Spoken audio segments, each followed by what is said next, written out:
আজকে আবারও আপনাদের স্বাগতম জানাচ্ছি নতুন একটি রেসিপি দেখার জন্য। মাত্র 1 কাপ আটা আর কাঁচা আলু দিয়ে ঝটপট করে বানিয়ে নিয়েছি মজাদার একটি নাস্তা রেসিপি। একবার দেখলেও যে কেউ বানিয়ে নিতে পারবেন খুব সহজে। আসসালামু আলাইকুম এভরিওয়ান, কেমন আছেন সবাই? আমি রুনাস ব্লগ চ্যানেলে ওয়েলকাম জানিয়ে শুরু করছি আজকের ভিডিও। আশা করি আমার ভিডিওটি আপনাদের ভালো লাগবে আর লাইক দিয়ে পুরো ভিডিওটি দেখে নেবেন। প্রথমে মিক্সিং বাটি নিয়ে মেজারমেন্ট কাপের 1 কাপ আটা দিয়ে দিলাম। এখন দিয়ে দিলাম পরিমাণ মতো লবণ, দিয়ে দিব 2 টেবিল চামচ চিনি, এখন দিয়ে দিব 2 টেবিল চামচ তেল। আপনারা চাইলে চিনিটা স্কিপ করতে পারেন। এখন সবগুলো উপকরণই ভালো করে আটার সাথে মিশিয়ে নেব।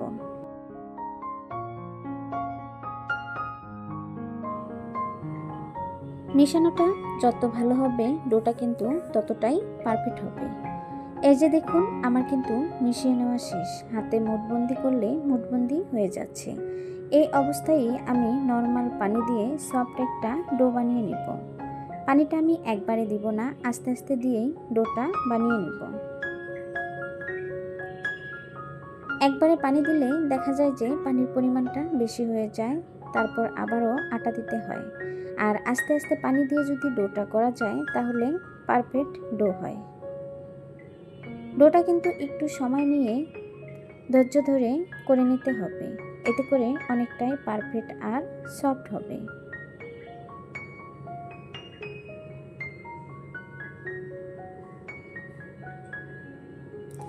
এই যে দেখুন, ডোটা আমার করে নেওয়া শেষ। এখন আমি একটা প্লেট দিয়ে ঢেকে 10 মিনিটের জন্য রেস্টে রেখে দিব। এখন আমি এখানে 3টি আলু নিয়েছি। অফ ক্যামেরায় আলুর খোসাগুলো ভালো করে পরিষ্কার করে নিয়েছি আর পরিষ্কার পানি দিয়ে ভালো করে ধুয়ে নিয়েছি। একটা গ্রেটারের সাহায্যে আলুগুলো ভালো করে গ্রেট করে নেব। আপনারা চাইলে কিন্তু এই কাজটি বটি দিয়েও করে নিতে পারেন। আমার কাছে এটা দিয়ে সুবিধা মনে হয়, সেজন্য আমি এটা দিয়েই করে নিচ্ছি।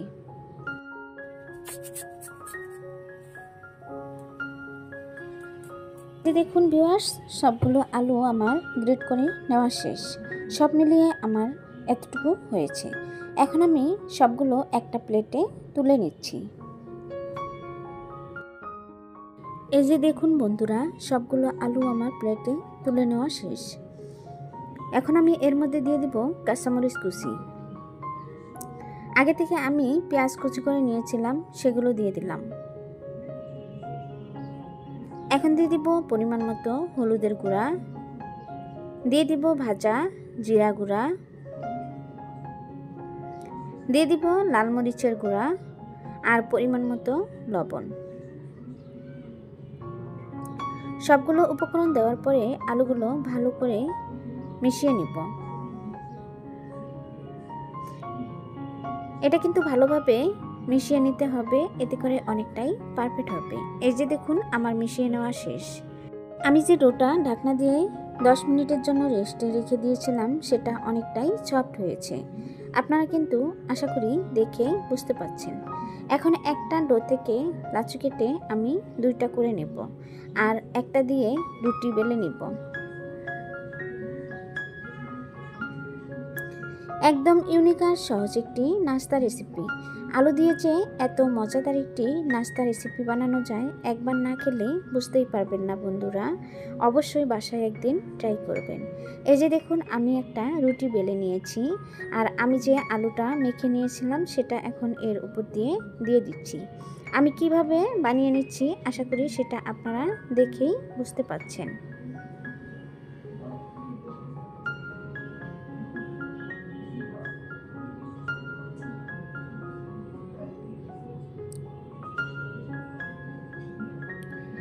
এই যে দেখুন, একটা আমার বানিয়ে নেওয়া শেষ আর একইভাবে আমি আরেকটা বানিয়ে নিচ্ছি। আমি 2টাই বানাবো, এর বেশি বানাবো না, এতেই অনেকগুলো নাস্তা হয়ে যাবে। আপনারা চাইলে পরিমাণে বাড়িয়ে বা কমিয়ে বানিয়ে নিতে পারেন। এখন আমি এগুলো একটা সেকনিতে তুলে নেব। এরপর এগুলো আমি পানি দিয়ে ভাপিয়ে নেব। যেহেতু এর মধ্যে কাঁচা আলু দেওয়া আছে, সেজন্য আলুটা কিন্তু একটু সিদ্ধ করে নিতে হবে। চুলায় একটা প্যান বসিয়ে পরিমাণ মতো পানি দিয়ে নিয়েছি। এখন আমি চালনিটা এর উপরে বসিয়ে দিব। এরপর ঢাকনা দিয়ে ঢেকে 10 মিনিটের মতো জাল করে নেব। এতে অনেকটা সিদ্ধ হয়ে যাবে আলুগুলো। এখন আমি ছোট একটা বাটি নিয়েছি, এর মধ্যে দিয়ে দিব অল্প পরিমাণের আটা, দিয়ে দিব অল্প পরিমাণের পানি, দিয়ে আটা আর পানি ভালো করে গুলিয়ে নেব। পানির পরিমাণটা একটু কম হয়েছে, সেজন্য আমি এর মধ্যে আরও পানি দিয়ে নেব। আমি একটা ব্যাটার তৈরি করে নেব, সেটা আপনারা দেখেই বুঝতে পারবেন। দিয়ে নিয়েছি পরিমাণ মতো লবণ। আগে থেকে কিছু ধনেপাতা কুচি করে রেখেছিলাম, সেটা এখন এর মধ্যে দিয়ে দিলাম। এখন ধনিয়া পাতাগুলো ভালোভাবে ব্যাটারের সাথে মিশিয়ে নেব। এই যে দেখুন এর ঘনত্বটা কেমন হয়েছে, আশা করি দেখেই বুঝতে পারছেন। আমি যে রোলগুলো বানিয়ে নিয়েছিলাম সেটা সিদ্ধ হয়ে গিয়েছে, আর আমি অফ ক্যামেরায় নামিয়ে ঠান্ডা করে নিয়েছি। এখন আমি ছোট ছোট স্লাইস করে কেটে নিচ্ছি। আর কিভাবে কেটে নিচ্ছি সেটা আপনারা দেখেই বুঝতে পারছেন। আপনারা চাইলে এর চেয়ে মোটা বা আরও চিকন করে বানিয়ে নিতে পারেন। আমার কাছে এভাবেই পারফেক্ট মনে হয়েছে, আমি এভাবে কেটে নিয়েছি। সবগুলো দেখুন আমার কেটে নেওয়া শেষ। এখন আমি সবগুলো একটা প্লেটে তুলে নিচ্ছি।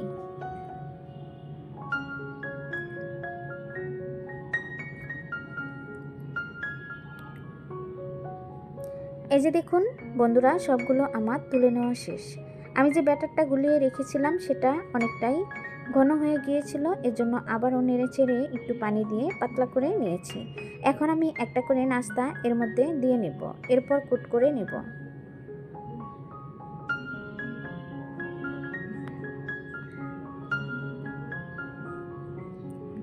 এখন চুলায় একটি প্যান বসিয়ে পরিমাণ মতো তেল দিয়ে গরম করে নিয়েছি। এখন একটা একটা করে নাস্তা এর মধ্যে দিয়ে নিচ্ছি। নাস্তাগুলো বানাবো সেটা কিন্তু এক ব্যাচে ভেজে নেওয়া হবে না, আমি 2 ব্যাচে ভেজে নেব।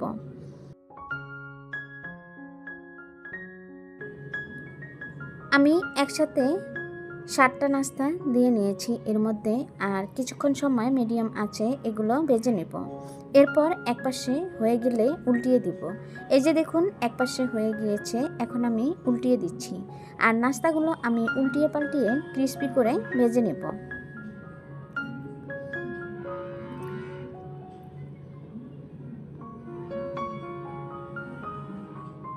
আলু দিয়ে আমরা বিভিন্ন ধরনের নাস্তা বানিয়ে থাকি। এই নাস্তাটি যদি কখনো খেয়ে না থাকেন তাহলে অবশ্যই একদিন বাসায় ট্রাই করবেন। দেখবেন ছোট থেকে বড় সবাই অনেক পছন্দ করবে। এটা চাইলে বাচ্চাদের স্কুলের টিফিনে অথবা সকাল বা বিকেলের নাস্তায় কিন্তু ঝটপট করে বানিয়ে নিতে পারেন। এই যে দেখুন আমার কিন্তু এক ব্যাচ ভেজে নেওয়া শেষ। কতটা মুচমুচে আর ক্রিস্পি হয়েছে আশা করি আপনারা দেখেই বুঝতে পারছেন। এখন আমি সবগুলো নাস্তায় তেল ঝরিয়ে তুলে নেব। আর হ্যাঁ বন্ধুরা, এ পর্যন্ত এসে যারা আমার ভিডিওতে একটা লাইক দিতে ভুলে গিয়েছেন, প্লিজ একটা লাইক দিয়ে দেবেন। আর কমেন্টের মাধ্যমে জানিয়ে দিবেন আমার এই সহজ রেসিপিটি আপনাদের কাছে কেমন লেগেছে। এই যে দেখুন এক ব্যাচ ভেজে নিয়েছি, সেটা তুলে নিয়েছি। আমি এই যে আরেক ব্যাচ ভেজে নিলাম, সেটাও তুলে নিলাম। এখন দেখার সৌন্দর্যের জন্য এর উপর দিয়ে দিয়ে দিব কিছু সাদা তিল। তিলগুলো কিন্তু আমি অফ ক্যামেরায় ভেজে নিয়েছি। এই যে একটা নাস্তা আমি আপনাদেরকে ভেঙে দেখাচ্ছি কতটা সুন্দর আর কতটা পারফেক্ট হয়েছে। এই নাস্তাটি যদি একবার কাউকে বানিয়ে খাওয়ান আরেকবার চেয়ে খেতে বাধ্য থাকবে, আমি কথা দিচ্ছি। আলু দিয়ে মজাদার একটি নাস্তা রেসিপিটি আপনাদের কাছে কেমন লেগেছে? ভালো লাগলে বাসায় ট্রাই করবেন। আমার চ্যানেলে যারা কন্টিনিউ ভিডিও দেখেন তাদেরকে অসংখ্য ধন্যবাদ। আর যারা নতুন ভিজিট করেছেন তারা অবশ্যই আমার ভিডিওগুলো দেখে নেবেন। আমি আশা করি আমার ভিডিওগুলো দেখতে দেখতে আপনাদের কোনো একটা ভিডিও ভালো লেগে যেতে পারে, আর ভালোবেসে চ্যানেলটি সাবস্ক্রাইব করে দেবেন। সবাই ভালো থাকবেন। আল্লাহ হাফেজ।